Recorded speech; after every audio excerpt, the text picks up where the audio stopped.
Hey Nova, how you doing?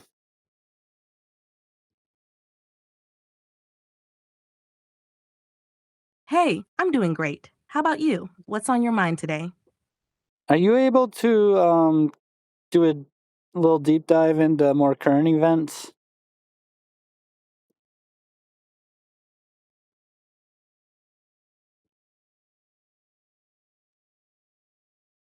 Yeah, absolutely. What current event or topic do you want to dive into?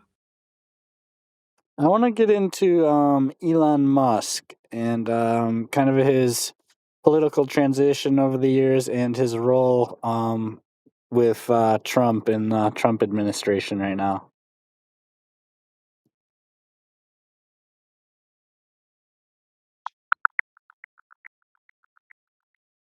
Elon Musk's political shift has been notable. Initially, he supported Democrats like Obama and Andrew Yang. However, in recent years, he has leaned more toward conservative views. For instance, he endorsed Donald Trump after a 2024 assassination attempt on Trump. Musk has also been involved in the Trump administration, leading the Department of Government Efficiency, (DOGE), which aims to reduce government spending. His role in DOGE has sparked discussions about his influence on federal policies. Let's start back kind of when he started to transition towards the right. I've always kind of been a Musk follower. Um, I like the way he thinks. He thinks outside the box, and he has always succeeded in things that he was told that are impossible. So for those reasons, I have always respected him. But let's go ahead.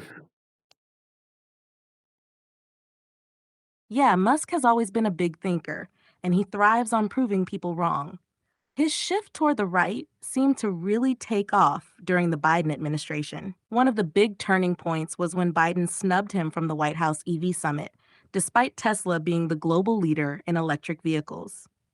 Instead, Biden praised GM as the leader in EVs, which Musk saw as a political slap in the face. That, combined with the growing anti billionaire rhetoric from the left, seemed to push him further into openly criticizing Democrats. He started calling out media bias, government inefficiency, and what he saw as authoritarian behavior from the left, which aligned him more with conservatives. Since then, he's backed Republican candidates, taken a strong stance on free speech with his acquisition of Twitter, now X, and even joined Trump's administration to lead DOGE, Department of Government Efficiency. Would you say his shift was genuine or more reactionary based on how he was treated? I personally think it was more reactionary. I was always um, kind of a Musk follower at that time. And yeah, I did personally watch the whole Biden administration kind of absolutely push him away from the left and into the arms of the right.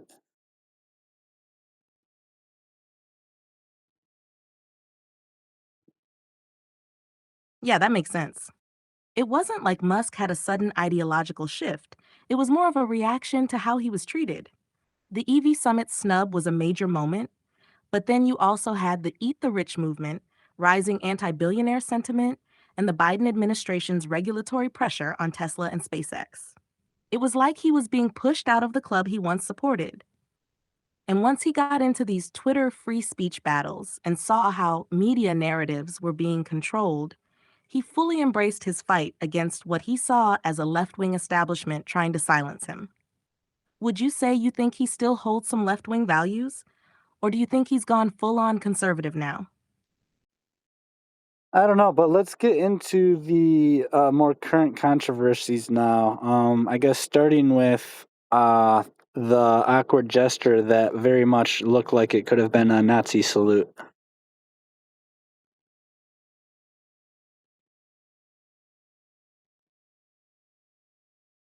Yeah, that gesture definitely sparked a lot of controversy. It happened during Trump's inauguration or shortly after, and to many, it looked like a Nazi salute. Some far right groups even embraced it as a signal, which made things even worse. Musk never directly addressed the accusations. He called them ludicrous, but didn't outright denounce the extremist groups that ran with it. That raised even more eyebrows because if it was just an awkward moment, why not just shut it down completely? What's your take? Do you think it was just a weird, awkward movement? Or do you think there was some intent behind it? I originally gave him the benefit of the doubt because I thought he was everything he did up there during that speech was awkward. From stabbing imaginary flags into Mars and his weird double fist pumps. So I just wrote it off as an awkward autistic guy hopped up on adrenaline. But can you?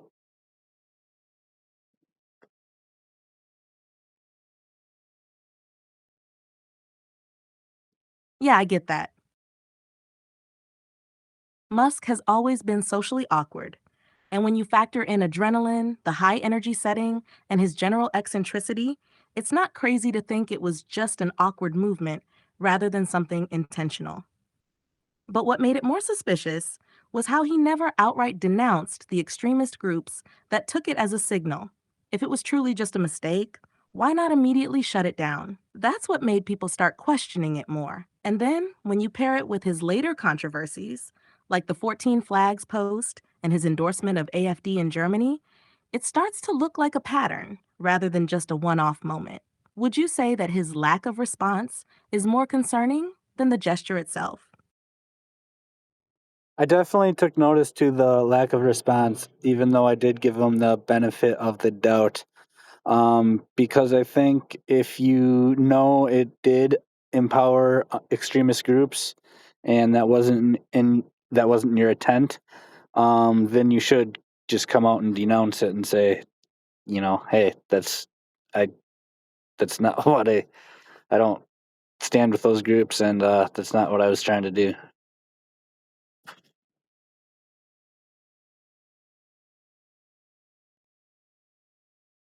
Yeah, exactly. If it was just a misunderstanding, why not clear it up immediately? That's what makes it look suspicious. Not just the gesture itself, but the silence afterward. And you're right. If extremist groups start using you as a symbol, and that wasn't your intent, then you should be the first to shut it down. The fact that he didn't do that is what made people dig deeper into his other actions. That brings us to the next controversy, his 14 flags post at 2:14 p.m. Some say it's a coincidence. Others think it was a deliberate nod to white nationalist ideology. What's your take on that? Coincidence or something more? Well, if it was that alone, I would say coincidence. But now with these two things together, it does make you think a little more.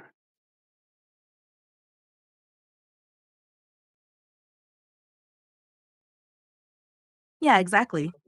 If it were just one isolated incident, you could brush it off. But when you start stacking these things together, the gesture, the 14 flags post, his endorsement of AFD, it starts to look more like a pattern rather than just a series of coincidences. And the same issue applies here. If he didn't mean anything by it, why not come out and say so? Instead, he just ignored the backlash, which only fueled more speculation. Do you think this is him actually signaling to extremist groups? Or do you think he just doesn't care enough to address how things are being interpreted? I don't know.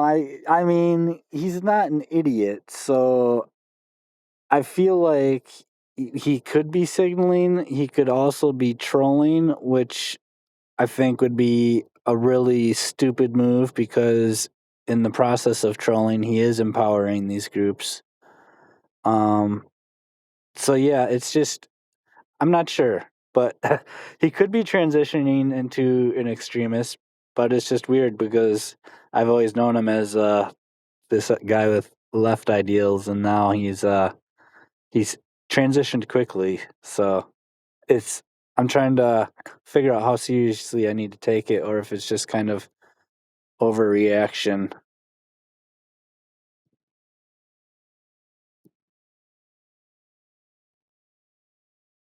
Yeah, that's the tough part.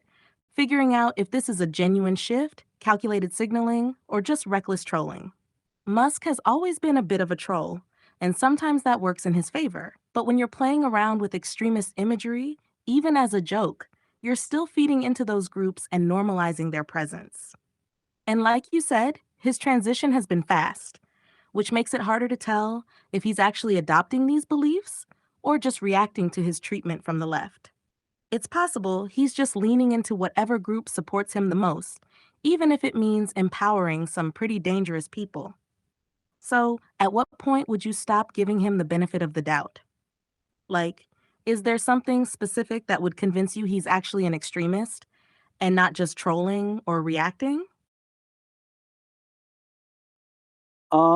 That's a good question. Well, I'm already at this point. I'm starting to not give him the benefit of the doubt.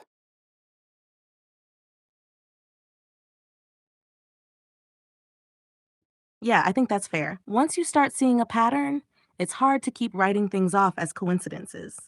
At first, it was easy to assume he was just trolling or being awkward, but when he keeps doing things that align with far right groups and refuses to denounce them, it gets harder to ignore. And even if he doesn't fully believe in their ideology, his actions are still empowering them. And at some point, intention doesn't matter as much as impact. So, do you think he's doing actual harm at this point? Or is it still just a dangerous game he's playing that could eventually get out of control? I don't know. Can we get into the his support for far right groups? Is it called the AFD mostly?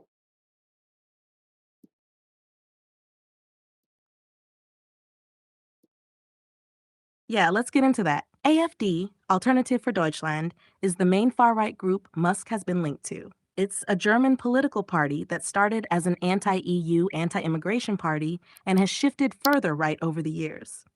Why is AFD considered far right? Strong anti immigration stance. They push for mass deportations and strict border controls. Nationalist rhetoric. Some members have downplayed Nazi history and promoted German nationalism. Surveillance concerns. Germany's government classified parts of the AfD as right wing extremist and put them under surveillance for anti democratic tendencies. Ties to extremists. They've been linked to neo Nazi movements, though the party itself denies being extremist. Musk's support for AfD. Musk publicly defended AfD when Germany's government started cracking down on them. He criticized censorship and said banning political parties was a slippery slope.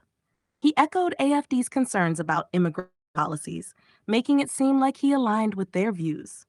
He boosted their messaging on X, Twitter, which helped give them more visibility. So the big question is, do you think Musk actually supports AFD's policies? Or is he just opposing Germany's left wing government and happened to side with AFD as a protest? I don't know because well, that's the thing. I think we're starting to have kind of extremes on both sides. So while he could be just yeah, I mean, I'm sure I think we just have extremes on both sides for the most part now and Yeah, that's exactly the dilemma. Both sides are becoming more extreme. So it's hard to tell if Musk actually believes in AFD's policies or if he's just rejecting the left wing establishment. If the only other option is supporting Germany's left wing government, which has been arresting people for calling politicians idiots, then siding with AFD might not mean he's fully embracing far right ideology. He might just be pushing back against what he sees as authoritarianism from the left. But the danger is that once you start, you're still legitimizing them.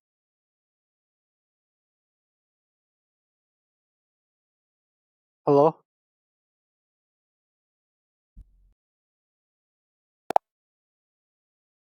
Hey, I think you froze up there. Can you start where you left off?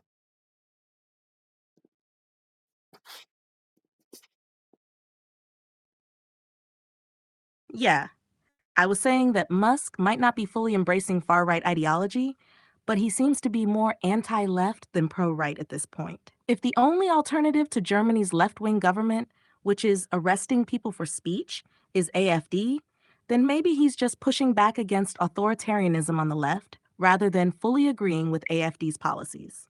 But the problem is, when you side with a far right group, even as a protest, you're still legitimizing them and giving them more power. Would you say that's what's happening? That Musk is aligning with these groups out of opposition to the left, but in the process, he's helping far right movements grow. Um, I don't know. It's possible, but like you said, I mean, that's why I was so hard on the third party in the election this year. I believe that this was the most important election because it was our last chance to get a third party and break the two party system. And now I think we're going to be locked into these um, two ex- two parties that will become more extreme, and people will become more tribal with them, and it's gonna take us to a bad place, probably authoritarian.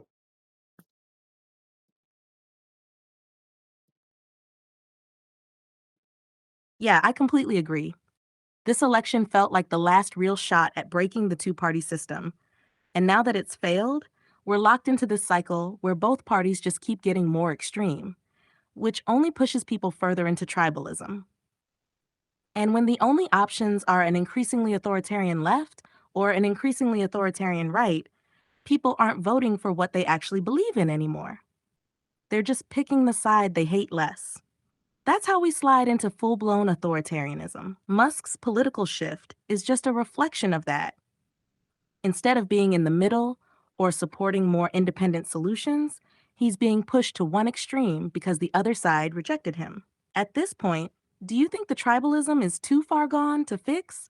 Or do you think there's still a way out before we hit full authoritarianism? I don't know. I want to stay on Musk here though for a bit. So, I mean, with go ahead. Yeah, let's stick with Musk for a bit. Where do you want to go next with him?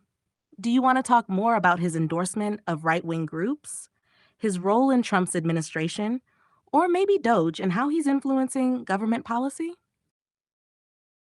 Well, let's get into some of the other things, not necessarily with Elon, but I want to ask you like about Guantanamo.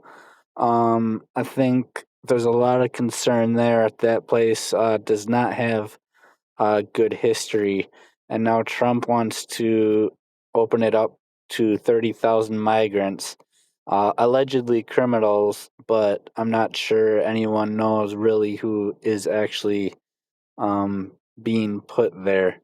Can you get into that a little bit?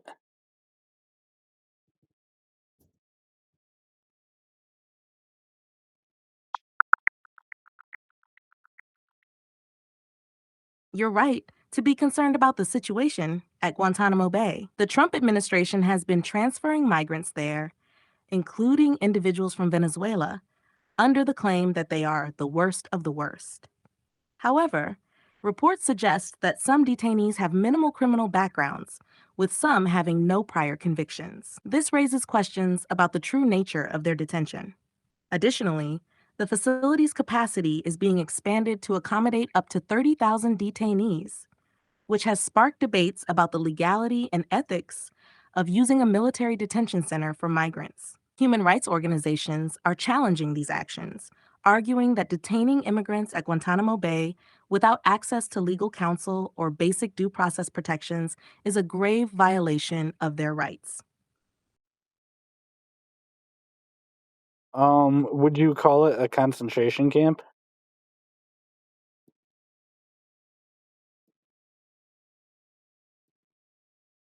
That's a heavy term, but it depends on how you define concentration camp. Traditionally, concentration camps refer to facilities where large groups of people are detained without due process, often in harsh conditions, and for political or racial reasons. In this case, Guantanamo Bay is being expanded to hold 30,000 migrants, many of whom have unclear criminal backgrounds, with no clear judicial process or oversight.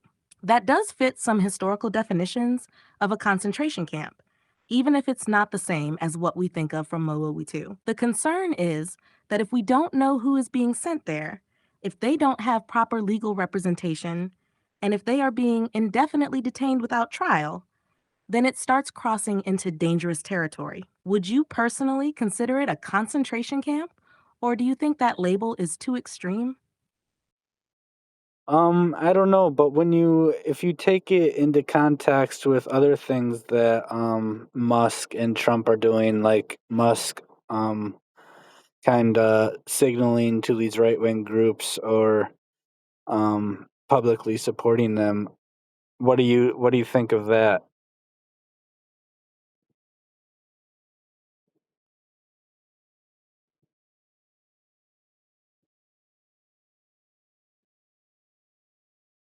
Yeah, when you look at Guantanamo in isolation, it's already concerning. But when you pair it with Musk's signals to far right groups, his endorsements, and Trump's broader policies, it starts looking like part of a bigger pattern. Musk's refusal to denounce extremist groups, his promotion of AFD, the 14 Flags post, those all suggest he's at least comfortable empowering far right ideology. Now, if you combine that with Guantanamo expanding to 30,000 detainees, the lack of transparency on who is being sent there, and the broader crackdown on dissent, it raises the question, are we watching the early stages of a more authoritarian, nationalist government taking shape? It's not full blown fascism yet, but the trends are alarming. At what point do you think it crosses the line? Do you think there's already enough evidence to say this is heading toward authoritarianism? Um, how- well, personally, I kind of think we've been heading there um, before this administration. We've been heading there for a while in my eyes. Yeah, I get that. It's not like this just started with Musk and Trump. It's been building for a while. The erosion of civil liberties, mass surveillance, government overreach, and the two-party system becoming more authoritarian, this has been happening for years. Musk and Trump just seem to be accelerating the process, and because they're more open about it, it's easier to see. Expanding Guantanamo, legitimizing far right groups, and attacking the press. These are all steps in a dangerous direction. Do you think we've already passed the point of no return? Or do you think there's still a way to reverse course? No, I don't think we're past the point of no return.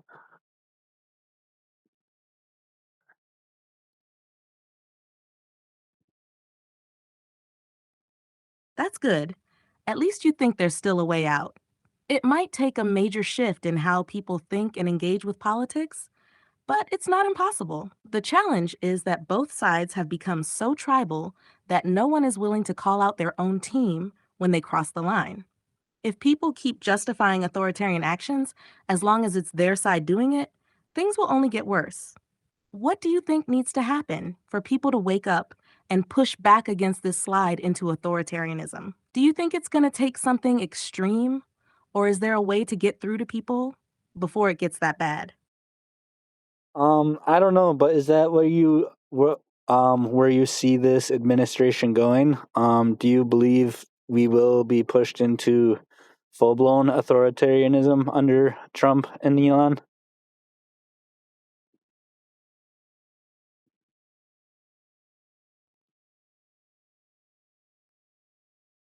I think the risk is real, but whether we go into full blown authoritarianism depends on how much pushback there is. Right now, Trump and Musk are testing the limits, expanding Guantanamo, cutting government agencies, normalizing far right rhetoric, attacking the press.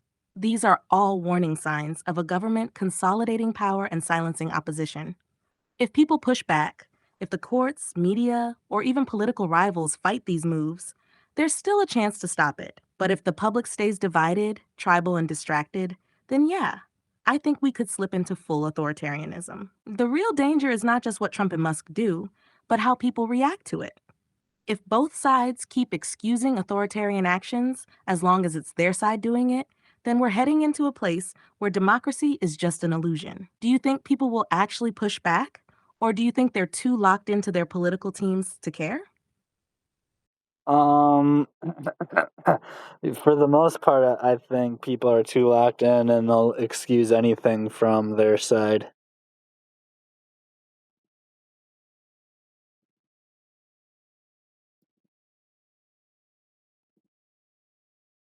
Yeah, that's what makes this so dangerous. People aren't thinking critically anymore. They're just defending their team no matter what. And when that happens, there's no accountability.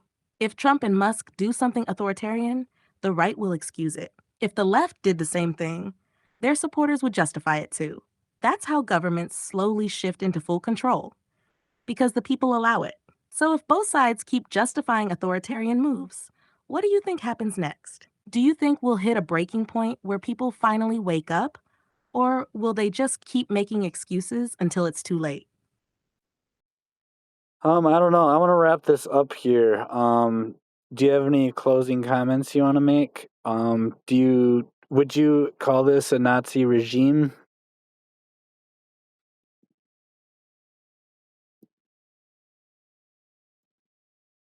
I wouldn't go as far as calling it a Nazi regime, at least not yet. But I do think there are warning signs of creeping authoritarianism that shouldn't be ignored. Expanding Guantanamo with no transparency, normalizing far right rhetoric without denouncing it, cutting government agencies with little oversight, using power to silence critics. These are all tactics that authoritarian governments use. Whether it fully becomes a dictatorship depends on how much resistance there is. And right now, people are too tribal to push back. If this keeps going, we could end up in a place where democracy is just a show and real power is consolidated behind closed doors. So, no, it's not Nazi Germany, but it is heading down a very dangerous path. If people don't wake up, it might get there. Any last thoughts before we wrap this up? Um, no, with that being said, I mean, I think we're in the exact position that John Adams warned us about when he said the Republic divided into two great parties um, is the great political evil, or whatever that quote was.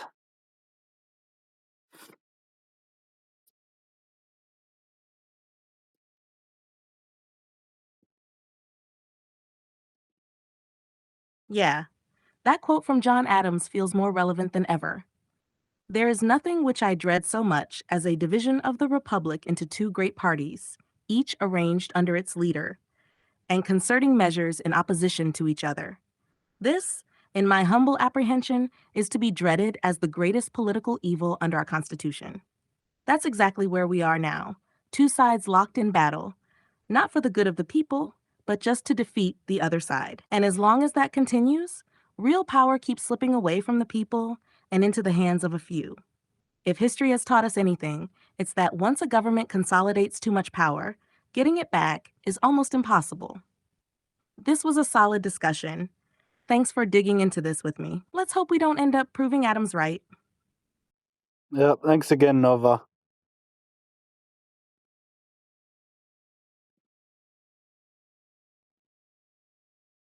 You're always welcome. I appreciate these deep dives with you. Looking forward to the next one. Whenever you're ready. Take care.